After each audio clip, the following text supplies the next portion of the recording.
17 décembre 1939, 3h40, Summa, isthme de Carélie, Finlande. Le char T-28 brûlait depuis 11 minutes lorsque le soldat de deuxième classe Paavo Hietanen grimpa sur sa coque avec une bouteille d'essence enveloppée dans un chiffon enflammé. L'équipage était encore en vie à l'intérieur. Il pouvait les entendre. Le moteur du char avait calé après que des soldats finlandais eurent lancé 2 bouteilles de mélange enflammé dans les grilles d'admission d'air à l'arrière, ce qui n'était pas la façon dont quelqu'un avait expliqué à Hietanen comment combattre un char, parce que personne ne lui avait rien expliqué sur la manière de combattre les chars, parce que l'armée finlandaise en décembre 1939 ne disposait d'aucune doctrine pour arrêter les blindés soviétiques avec des bouteilles en verre remplies de carburant, parce que 3 semaines plus tôt, personne n'avait imaginé que cela serait nécessaire. L'armée rouge qui avait franchi la frontière finlandaise le 30 novembre comptait 6 541 chars. La Finlande en avait 32, tous obsolètes, aucun n'étant engagé sur le front de Carélie dans les premières semaines de combat. Le rapport n'était pas une équation militaire admettant une solution. Et pourtant la solution existait, et elle était en train d'être découverte en temps réel par des hommes qui n'avaient rien d'autre, par une température de moins 28 degrés Celsius, sur un champ gelé aux abords d'un village appelé Summa, avec des bouteilles qu'ils avaient remplies eux-mêmes et des chiffons qu'ils avaient arrachés de leurs propres uniformes. Le T-28 cessa finalement de brûler. L'équipage ne sortit pas. Hietanen descendit et alla chercher une autre bouteille. Il y avait d'autres chars derrière celui-là. Il y avait toujours d'autres chars. L'arme que Hietanen utilisait sur la coque du T-28 n'avait pas encore de nom, ni finnois, ni aucun nom sur lequel les hommes qui la lançaient s'étaient accordés. Dans les semaines précédant la guerre, des officiers finlandais rattachés aux organisations de défense civile avaient expérimenté des engins incendiaires improvisés fondés sur la physique élémentaire d'un liquide inflammable et d'une source d'ignition, des engins que l'infanterie pouvait transporter, lancer à courte portée, et qui s'enflammaient à l'impact si le mécanisme d'allumage fonctionnait correctement. Les expériences n'étaient pas systématiques. Il n'existait pas de programme de recherche finlandais centralisé sur les armes anti-blindées improvisées en octobre 1939. Il y avait une conscience, tirée des rapports sur la guerre civile espagnole, que les forces nationalistes combattant en Espagne avaient utilisé des bouteilles d'essence contre des chars d'origine soviétique avec un certain succès rapporté.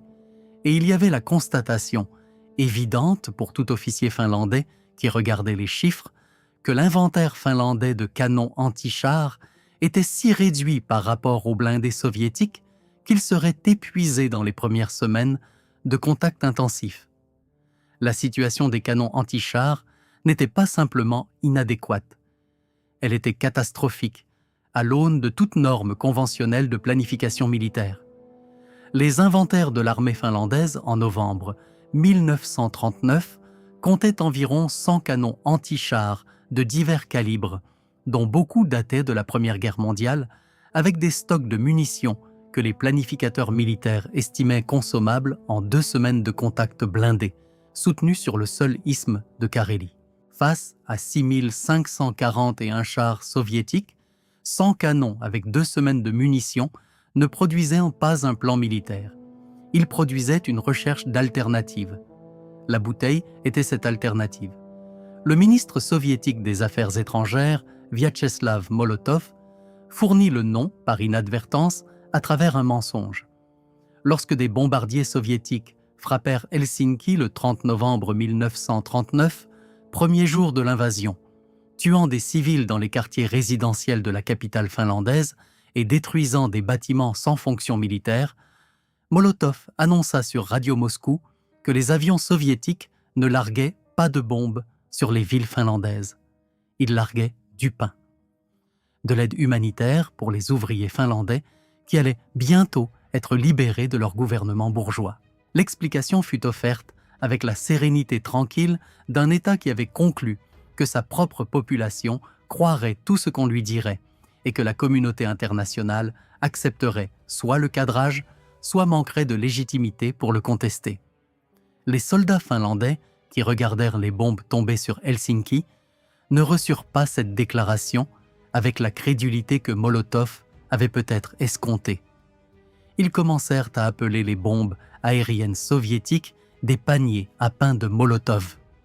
Et les bouteilles qu'ils lançaient sur les chars soviétiques, les bouteilles qui accompagnaient le pain, devinrent des cocktails Molotov. Un toast à Molotov.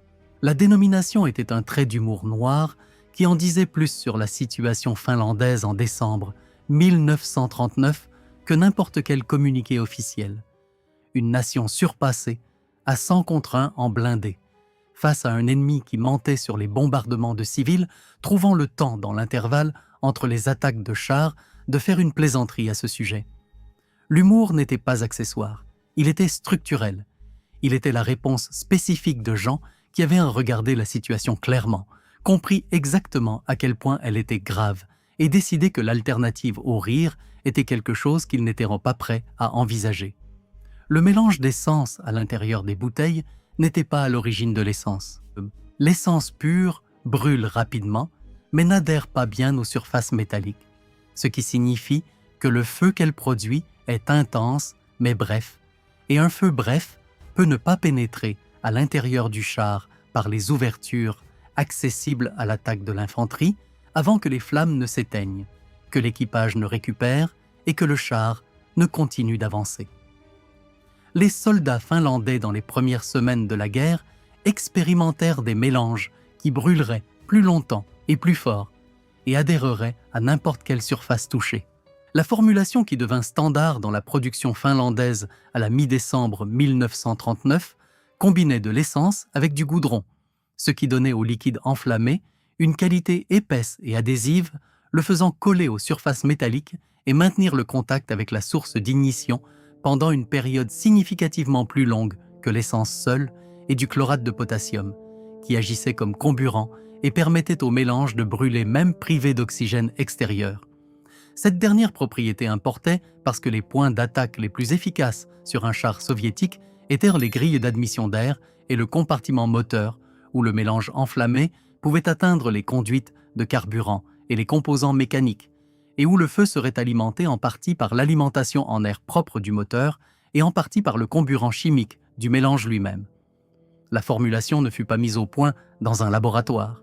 Elle le fut sur le terrain, par des soldats qui mouraient sous les blindés soviétiques et qui avaient besoin que la bouteille soit plus efficace, qui essayèrent l'essence pure et la trouvèrent insuffisante, qui ajoutèrent du goudron provenant de stocks de réparation routière et constatèrent une adhésion améliorée, qui ajoutèrent du chlorate de potassium provenant de magasins d'approvisionnement agricole et constatèrent que la durée de combustion soutenue s'étendait suffisamment pour faire une différence. Ils essayèrent des choses jusqu'à trouver des combinaisons qui fonctionnaient, se les transmirent, et ces combinaisons devinrent standards par la transmission informelle qu'utilisent les armées lorsque la doctrine n'a pas rattrapé la nécessité, et que des hommes meurent dans l'écart entre ce que dit la doctrine et ce qu'exige la situation.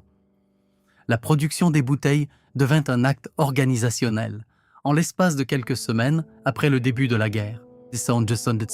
La distillerie d'État finlandaise, Ojalko AB, qui dans des circonstances normales produisait la vodka et les spiritueux consommés par la population civile finlandaise, fut réorientée vers le remplissage de bouteilles en verre d'un demi-litre avec le mélange goudron-essence-chlorate de potassium et l'attachement au goulot de chaque bouteille d'une paire d'allumettes tempête du type imperméable pouvant être allumées même dans des conditions humides, liées avec du fil de fer et orientées de façon à ce que leur friction contre une surface rugueuse les allumât toutes deux simultanément.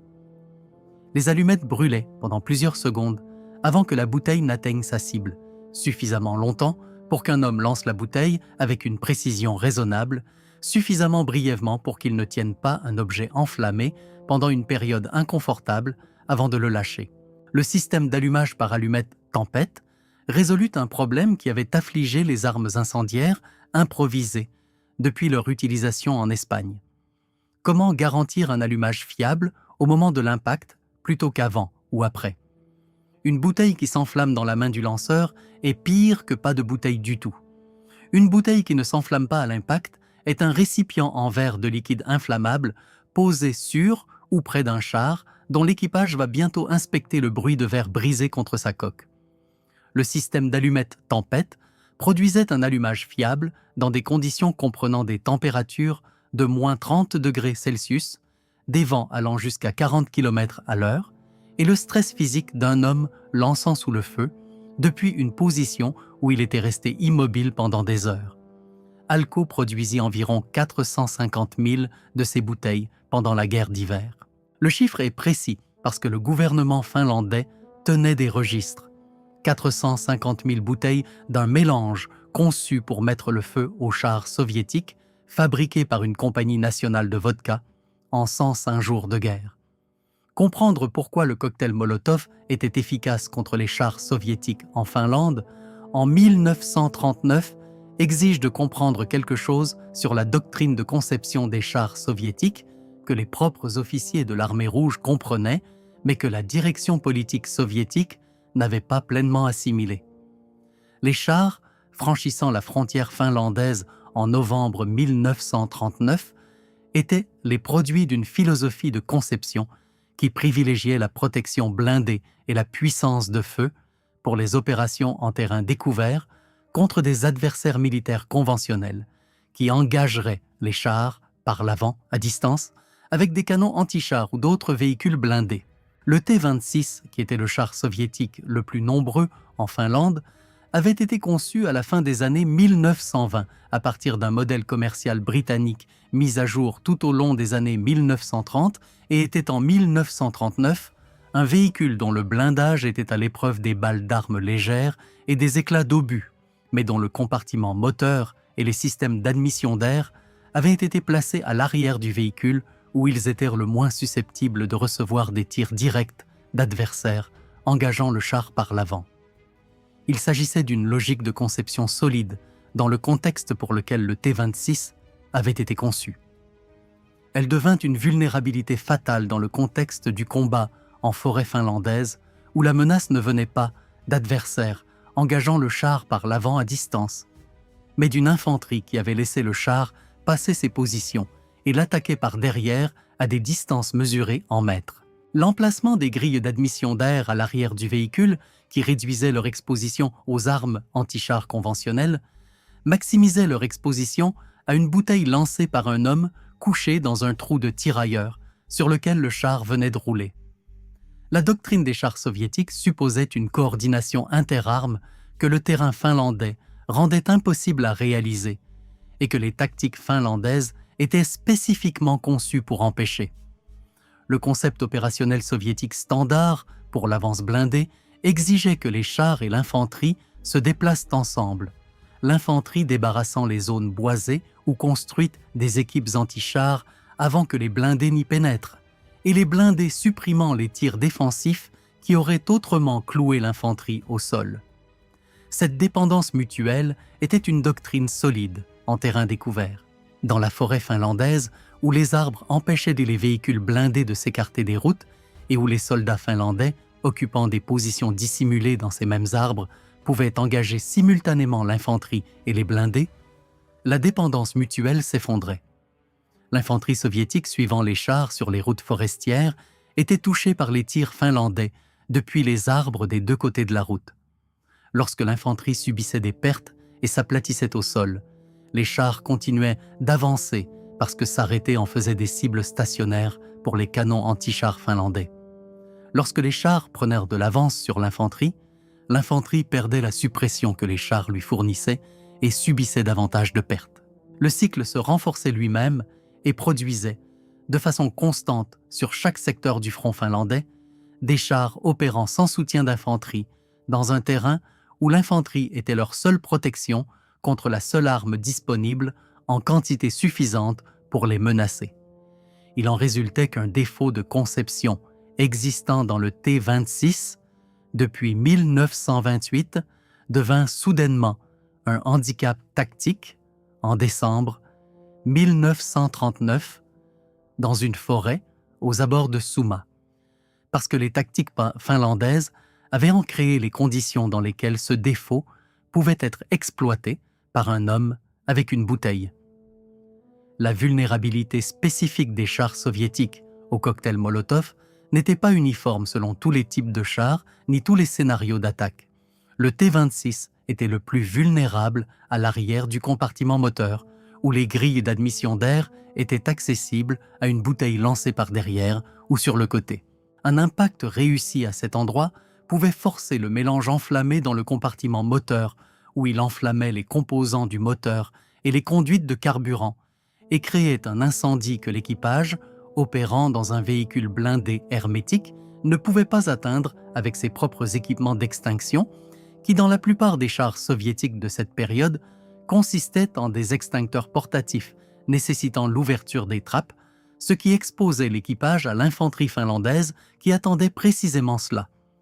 Le char moyen T-28, que Hietanen combattait à Summa, avait une disposition moteur plus complexe, répartie sur une section arrière plus large, et nécessitait plusieurs impacts de bouteilles pour obtenir le même effet qu'une seule bouteille bien placée pouvait obtenir sur un T-26. Les équipes anti-chars finlandaises apprirent donc à travailler en coordination, généralement des groupes de 3 ou 4 hommes, avec des rôles assignés établis avant l'engagement, et ne nécessitant pas de communication pendant celui-ci, parce que la communication, lors d'une attaque de char dans une forêt de nuit en hiver, n'était pas fiable, et le planifier, c'était planifier l'échec.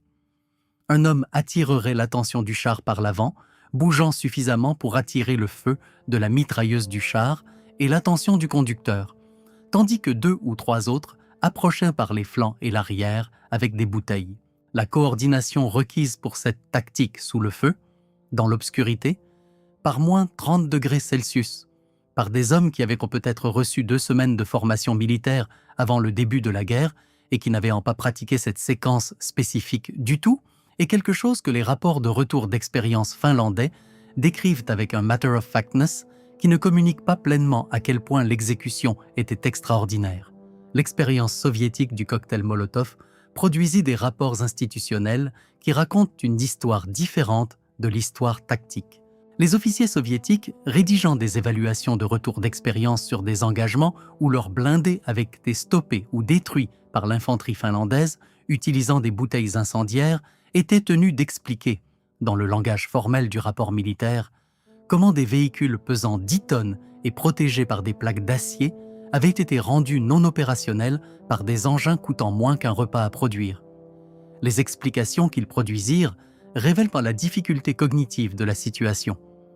Certains rapports attribuaient l'efficacité des armes incendiaires finlandaises à un mélange chimique spécialement formulé aux propriétés dépassant celles des liquides inflammables ordinaires, ce qui était partiellement exact dans la mesure où le mélange goudron-chlorate de potassium était plus performant que l'essence pure, mais qui surestimait la sophistication de ce qui était essentiellement un expédient de terrain.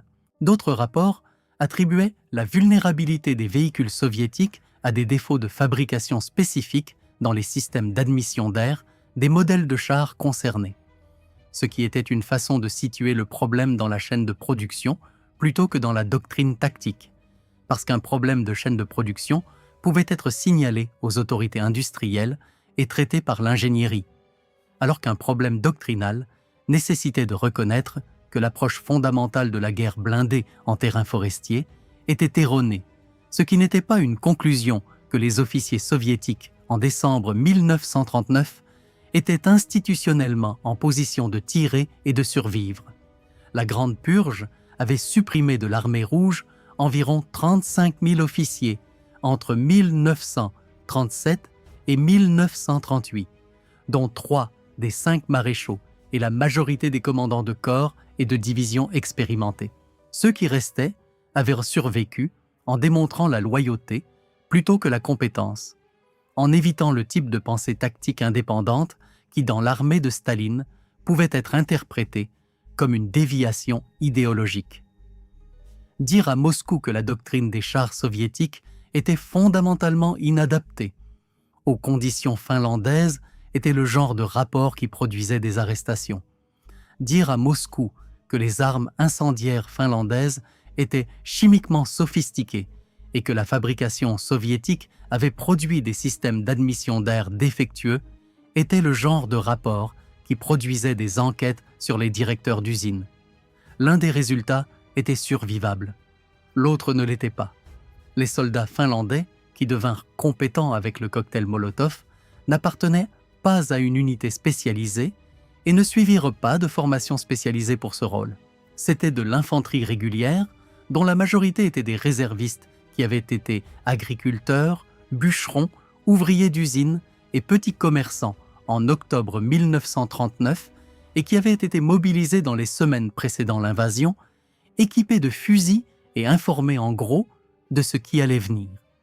La mission anti-chars échut à quiconque se trouvait près des chars lorsque les chars apparaissaient, ce qui, dans l'environnement Moti, que les commandants finlandais créaient le long du front de Carélie, était fréquemment de l'infanterie régulière, positionnée dans des trous de tirailleurs, dissimulés le long des routes forestières que les blindés soviétiques utilisaient comme seul axe d'avance praticable. La courbe d'apprentissage était raide et elle fut payée en pertes. Les soldats finlandais, qui approchaient les chars incorrectement, qui lançaient trop tôt et révélaient leur position avant d'être suffisamment proches pour la précision, qui ne tenaient pas compte du vent ramenant la flamme vers eux, qui frappaient le blindage frontal plutôt que le compartiment moteur, qui s'enfuyaient plutôt que de tenir leur position jusqu'à ce que le char soit à la distance requise, contribuèrent à un corpus de savoir négatif que les hommes qui leur survécurent absorbèrent et transmirent. L'armée finlandaise n'avait pas de doctrine formelle pour le combat anti-char d'infanterie avec des armes improvisées en décembre 1939. En janvier 1940, elle avait quelque chose de mieux que la doctrine. Elle avait plusieurs milliers d'hommes qui l'avaient fait et survécu, et qui pouvaient l'enseigner aux hommes qui ne l'avaient pas encore tenté. À la position défensive de Souma, sur l'isthme de Carélie, qui était le secteur où les blindés soviétiques concentraient leurs efforts les plus importants lors de la première phase de la guerre d'hiver, l'ampleur de l'assaut blindé auquel les soldats finlandais étaient appelés à faire face dépassait ce qu'une planification d'avant-guerre raisonnable avait envisagé. La 7e armée soviétique, attaquant sur l'isthme, déployait des blindés en concentration reflétant la doctrine soviétique de la masse. Des chars en avant, en nombre suffisant pour submerger les positions défensives par attrition, si ce n'est par manœuvre, l'infanterie suivant en vague, la préparation d'artillerie précédant chaque assaut majeur dans des efforts qui consommaient des munitions à des rythmes que la logistique soviétique n'avait pas pleinement planifiés. Le problème à Souma était le même problème que les blindés soviétiques rencontraient partout en Finlande en décembre 1939 et en janvier 1940. La forêt absorbait l'infanterie, le terrain gelé canalisait les chars sur des routes et des champs dégagés où les défenseurs finlandais savaient exactement où ils apparaîtraient. Et la coordination entre blindés et infanterie qu'exigeait la doctrine soviétique s'effondrait en quelques minutes après le premier contact avec les tirs défensifs finlandais et ne se rétablissait pas dans le délai de tout engagement individuel. Les équipages de chars soviétiques se retrouvaient à progresser dans un terrain sans soutien d'infanterie, en passant devant des lisières de forêt que les soldats finlandais avaient occupées avant l'aube, le long d'axes routiers que les ingénieurs finlandais avaient préparés avec des obstacles et que les équipes anti-chars finlandaises avaient repérés comme position de tir des jours avant le début de l'attaque. La situation tactique qui en résultait n'était pas un affrontement entre un système d'armes sophistiqué et un système improvisé. C'était un affrontement entre un système d'armes employé selon une doctrine élaborée pour un terrain différent contre des adversaires qui avaient passé des mois à réfléchir à exactement ce paysage et exactement cet équipement. Simo et Ira n'utilisaient pas de cocktail Molotov. Cela mérite d'être dit directement parce que le soldat individuel le plus reconnu de la guerre d'hiver est parfois associé dans les récits populaires à l'ensemble des capacités non conventionnelles finlandaises, comme si les qualités qui rendirent la défense finlandaise remarquable étaient concentrées en un seul homme dont la légende peut toutes les absorber. La contribution réelle de Heira était spécifique, limitée et presque inclassable dans le contexte de l'histoire militaire. Un tireur d'élite, opérant seul avec un fusil à verrou Mosin Nagant, équipé de hausses affaires, plutôt que d'une lunette optique, parce que Heira avait conclu que la lunette télescopique élevait suffisamment sa tête au-dessus de la surface enneigée pour le rendre plus visible aux observateurs soviétiques et qu'ils pouvaient tirer avec une précision suffisante en utilisant les hausses à fer qu'il utilisait depuis l'enfance, qui en 98 jours de combat hivernal accumula 542 victimes confirmées parmi les soldats soviétiques. Le chiffre 542 nécessite une contextualisation parce que sans elle, il se lit comme une statistique plutôt que comme la description de quelque chose qui s'est produit 542 fois. Chaque victoire nécessitait que Heira se déplace vers une position avant l'aube, avant que les patrouilles soviétiques n'aient commencé les mouvements de leur journée, et reste immobile dans la neige par des températures qui descendaient régulièrement en dessous de moins 30 degrés Celsius pendant des périodes pouvant s'étendre à plusieurs heures avant qu'une cible se présente. Assez immobile pour qu'aucun mouvement n'attire l'attention d'un observateur soviétique. Assez silencieux pour qu'aucun son n'indique une présence humaine. Suffisamment dissimulé par la blouse blanche qu'il portait par-dessus son uniforme que, aux distances auxquelles il tirait, généralement entre 300 et 500 mètres, il était visuellement indiscernable de la neige autour de lui. Il fit cela 542 fois et revint de chaque occasion, ce qui signifie qu'il se désengagea aussi avec succès 542 fois d'une position que les soldats soviétiques tentèrent de localiser après le tir, souvent avec des équipes de contre-snipers dont la mission spécifique était de le trouver. Il ne fut pas trouvé. Il fut touché une fois, le 6 mars 1940, 6 jours avant la fin de la guerre, par un tir qui emporta une partie de sa mâchoire, et il était inconscient lorsque le cessez-le-feu entra en vigueur. Il récupéra lentement. Il survécut à l'Union soviétique. La réponse soviétique à l'activité des tireurs d'élite finlandais, y compris celle de Heira, spécifiquement une fois que son schéma opérationnel eut été identifié à partir du schéma des pertes dans son secteur, suivit une séquence qui devint familière sur plusieurs théâtres de la guerre d'hiver. Des équipes de contre-snipers furent déployées. Leur efficacité était limitée par les mêmes facteurs qui rendaient le tireur d'élite finlandais si difficile à neutraliser. Ils opéraient dans un terrain que le soldat finlandais connaissait mieux, en utilisant des sens que le froid, l'obscurité et la forêt dense dégradaient plus sévèrement pour des hommes qui n'avaient pas grandi dans cet environnement, contre un adversaire qui ne se déplaçait que lorsque le mouvement était sûr et qui n'avait pas besoin de se déplacer fréquemment parce que sa portée et sa patience signifiaient que les cibles venaient à lui, plutôt que l'inverse. L'artillerie fut utilisée pour bombarder les zones où l'activité des tireurs d'élite finlandais était concentrée. Les obus tombèrent sur une forêt qui les absorba, sur de la neige qui engloutit les fragments, sur un paysage qui n'était pas organisé d'une façon rendant les tirs de zone efficaces contre des hommes individuels qui étaient allongés à plat et qui, lorsque le bombardement commençait, se déplaçaient déjà vers une autre position. L'effet psychologique sur les unités soviétiques opérant dans les secteurs où Heira était actif fut documenté dans des rapports de commissaires décrivant des soldats réticents à traverser les terrains découverts, réticents à occuper des positions près des fenêtres ou d'autres ouvertures offrant des lignes de mire à distance, réticents à effectuer les mouvements routiniers de la vie militaire qui, dans d'autres circonstances, ne nécessitaient aucune considération consciente.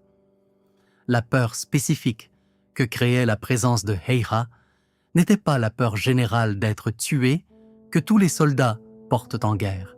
C'était la peur spécifique d'être observé sans le savoir, d'être sélectionné sans le savoir, de mourir d'une décision qui avait déjà été prise à votre sujet par un homme que vous ne pouviez pas voir et que vous ne pouviez pas influencer ni dissuader.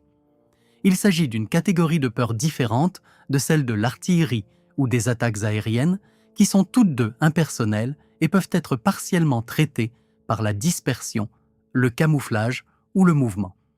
Le tir de Heira était personnel, dans le sens où il était dirigé vers des individus qui avaient été observés et choisis.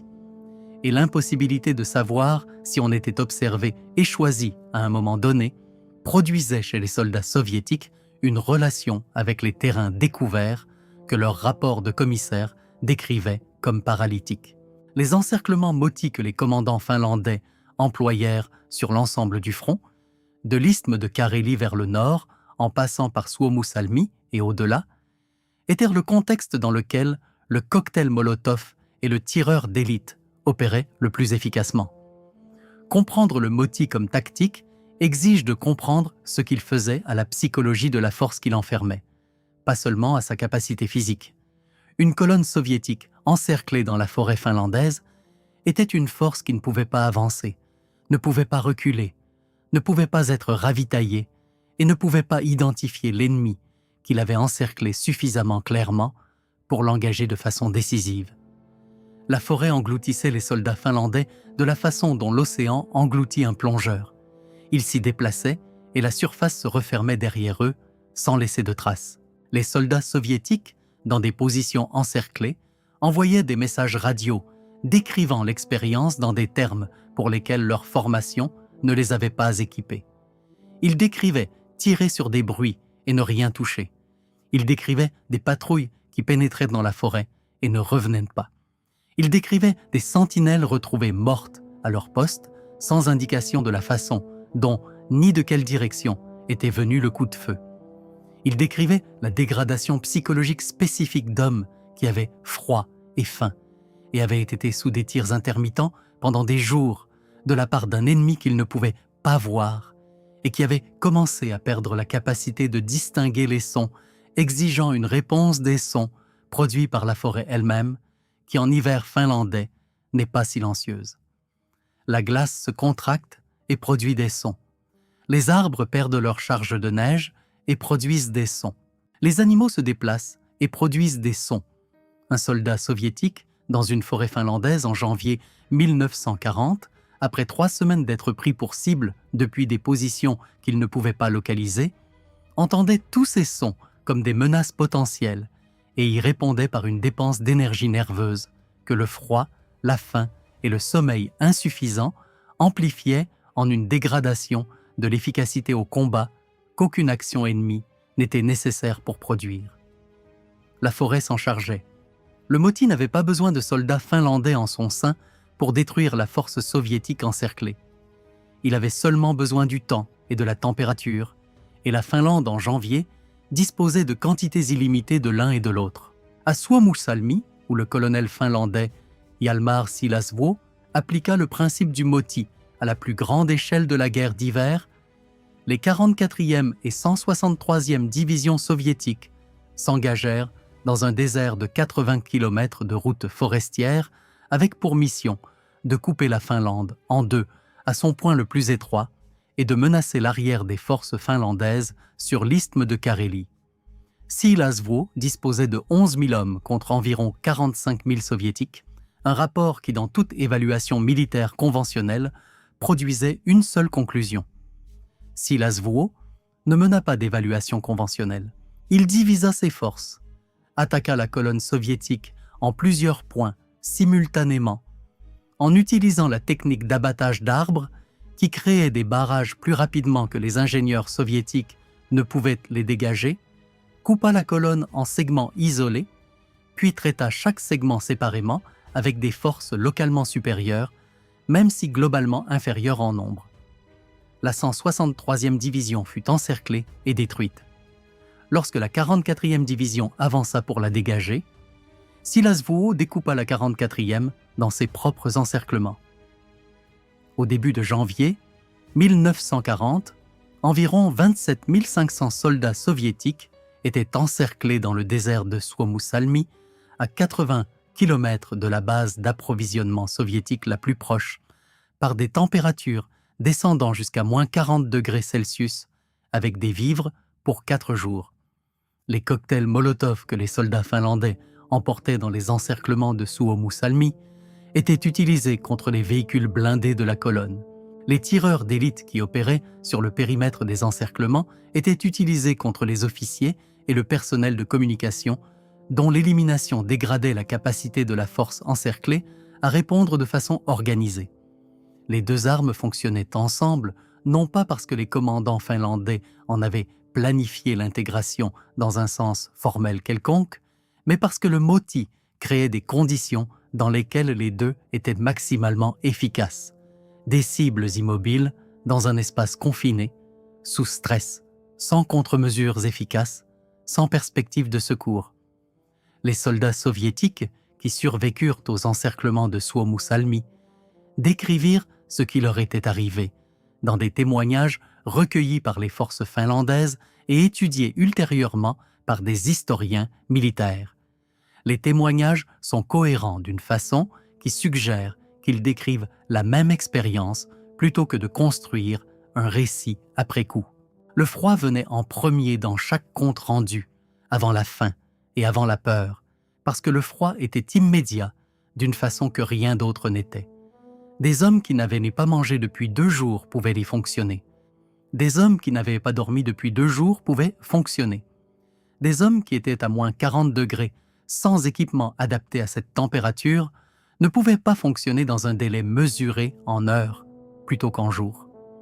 Les soldats soviétiques dans les encerclements de Suomussalmi portaient l'équipement hivernal standard de l'armée rouge, qui avait été conçu pour des températures hivernales russes d'environ moins 15 à moins 20 degrés Celsius.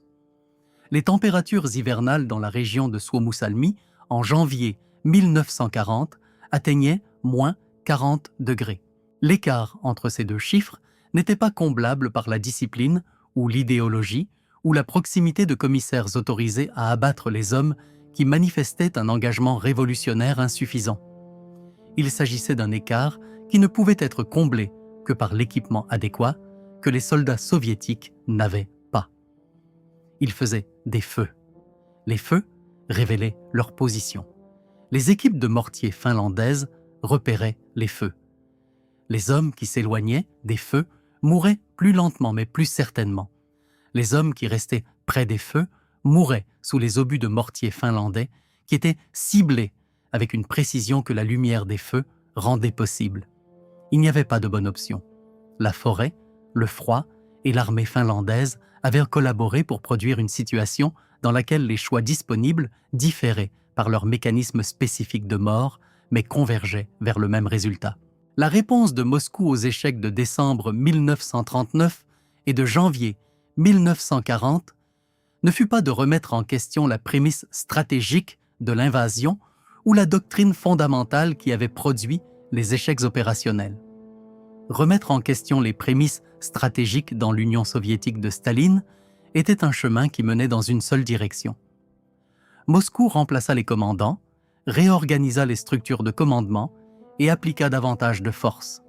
Le maréchal Semyon Timochenko remplaça le général Kirill Meretskov au commandement du district militaire de Leningrad le 7 janvier 1940 et démontra immédiatement qu'il comprenait les échecs en Finlande comme institutionnels et doctrinaux plutôt que simplement comme une question de force insuffisante ou de commandants inadéquats. La première décision significative de Timochenko fut d'interrompre les opérations offensives sur la majeure partie du front pendant qu'il se réorganisait. Cela exigeait un courage politique d'un type spécifique, parce qu'interrompre les opérations offensives contre une petite nation qui avait été prédite de s'effondrer en 2 semaines après plus d'1 mois de combat nécessitait d'expliquer à Staline pourquoi la prédiction s'était avérée fausse, ce qui était une explication que Staline recevait avec l'équanimité qui n'était pas sa caractéristique connue. Timochenko survécut à l'explication. Il réorganisa les lignes d'approvisionnement qui avaient fonctionné selon des calendriers improvisés. Il établit des communications appropriées entre des unités qui avaient envoyé des messages radio dans le vide et recevaient des réponses reflétant les souhaits du quartier général plutôt que la réalité opérationnelle. Il ordonna des blouses blanches de camouflage pour toutes les unités d'infanterie, la demande que les commandants d'unités, incluant Dolgenkov, avaient soumise depuis décembre et que le système d'approvisionnement avait refusé parce que le tissu blanc n'était pas un article de dotation standard et que la création d'une nouvelle catégorie d'approvisionnement nécessitait une autorisation qui n'était pas venue. Timochenko l'autorisa. Le système d'approvisionnement trouva du tissu blanc. Les blouses furent distribuées. Les tireurs d'élite finlandais trouvèrent leur travail marginalement plus difficile. La préparation d'artillerie de Timochenko pour l'offensive renouvelée contre la ligne Mannerheim commença le 1er février 1940 et se poursuivit pendant 11 jours. 6000 pièces. C'était l'arme que l'Union soviétique avait apportée en Finlande et qu'elle n'avait pas encore utilisée correctement, parce que l'utilisation correcte nécessitait l'établissement de lignes d'approvisionnement capables de soutenir la consommation de munitions de 6000 pièces tirant pendant 11 jours, et l'établissement de ces lignes d'approvisionnement avait nécessité les 6 semaines de réorganisation que Timochenko avait passées depuis janvier. Le bombardement qui débuta le 1er février n'était pas une préparation à l'assaut d'infanterie au sens conventionnel du terme, où les tirs d'artillerie suppriment les positions défensives suffisamment longtemps pour que l'infanterie ferme la distance et assaille. C'était un programme de destruction systématique. Les fortifications finlandaises sur l'isthme de Carélie avaient été identifiées grâce à la reconnaissance aérienne, aux interrogatoires de prisonniers et aux renseignements tactiques péniblement recueillis pendant décembre et janvier, au prix énorme en vie soviétique. Les pièces que Timochenko avait assemblées étaient déréglées sur ces positions, avec une précision que la première phase de la guerre n'avait pas approchée. Les soldats finlandais dans les bunkers de la ligne Mannerheim décrivirent l'11 jours de bombardement dans des termes que les survivants d'autres bombardements d'artillerie lors d'autres guerres reconnurent: l'incapacité à penser clairement en raison des secousses continues, la surdité qui venait et ne repartait pas, la détérioration physique des hommes qui ne pouvaient pas dormir ni manger correctement dans un environnement où le sol bougeait en permanence et où toute position exposée était susceptible de recevoir un impact direct en quelques minutes d'occupation. Les bunkers tinrent. Les hommes à l'intérieur tinrent. Mais les 11 jours consumèrent quelque chose qui n'était pas reconstituable dans le délai disponible. Et lorsque l'infanterie de Timochenko avança le 12 février derrière la dernière phase du bombardement, la ligne défensive finlandaise, qui avait tenu pendant décembre et janvier, tint des heures plutôt que des jours avant la première percée. La ligne Mannerheim se brisa le 12 février 1940. Les forces finlandaises se retirèrent par étapes, exécutant le type de retraite combattante qui exige plus de discipline que l'attaque ou la défense statique, cédant du terrain délibérément pour préserver l'intégrité de la force, maintenant la cohésion d'unités épuisées et décimées, combattant dans des conditions qui ne s'étaient pas améliorées depuis décembre. Le repli gagna du temps. Le temps était ce dont le gouvernement finlandais avait besoin pour le processus diplomatique qui s'était déroulé en parallèle avec le militaire depuis décembre, les négociations avec Moscou, que les deux parties comprenaient devoir finalement produire un règlement, parce que les deux parties comprenaient que la Finlande pouvait retarder, mais ne pouvait pas vaincre définitivement une Union soviétique pleinement engagée et que l'Union soviétique pouvait finalement briser la résistance militaire finlandaise, mais ne pouvait pas le faire assez rapidement pour empêcher le genre d'opprobre international et d'intervention potentielle qui s'accumulait à mesure que la guerre continuait. Le traité de paix de Moscou fut signé le 12 mars 1940. La Finlande céda 11% de son territoire. La Finlande conserva tout le reste. Le cocktail Molotov survécut à la guerre qui le produisit. À l'été 1940, lorsque les forces blindées allemandes avaient déferlé sur la France et que la possibilité d'une invasion amphibie allemande de la Grande-Bretagne passa du théorique à l'opérationnel, la Home Guard britannique reçut des instructions sur la préparation et l'utilisation d'armes incendiaires improvisées contre les véhicules blindés. Les instructions s'inspiraient directement de l'exemple finlandais, filtré à travers les rapports d'observateurs militaires britanniques qui avaient suivi la guerre d'hiver avec l'attention soutenue d'une nation qui comprenait qu'elle pourrait faire face à un assaut blindé de type soviétique dans des circonstances différentes. La version Home Guard du cocktail Molotov utilisait un mélange similaire de goudron et d'essence et un mécanisme d'allumage similaire, modifié pour les normes de production industrielle britanniques et pour la distribution à des volontaires qui n'avaient pas été soldats et qui avaient besoin d'instructions suffisamment simples pour être suivis sous le stress. L'arme que les expérimentateurs finlandais de la défense civile avaient développée en octobre 1939 était devenue, à l'été 1940, doctrine standard de défense civile britannique. en 1941, elle s'était répandue au mouvement de résistance dans toute l'Europe occupée, aux partisans grecs et aux combattants yougoslaves et aux membres de la résistance française et finalement aux partisans soviétiques opérant derrière les lignes allemandes, qui utilisèrent contre les blindés allemands une arme développée à l'origine pour arrêter les blindés soviétiques par une nation que l'Union soviétique avait envahie.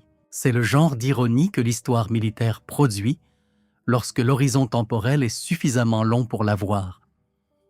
Les 450 000 bouteilles qu'Alco produisit ne furent pas toutes utilisées.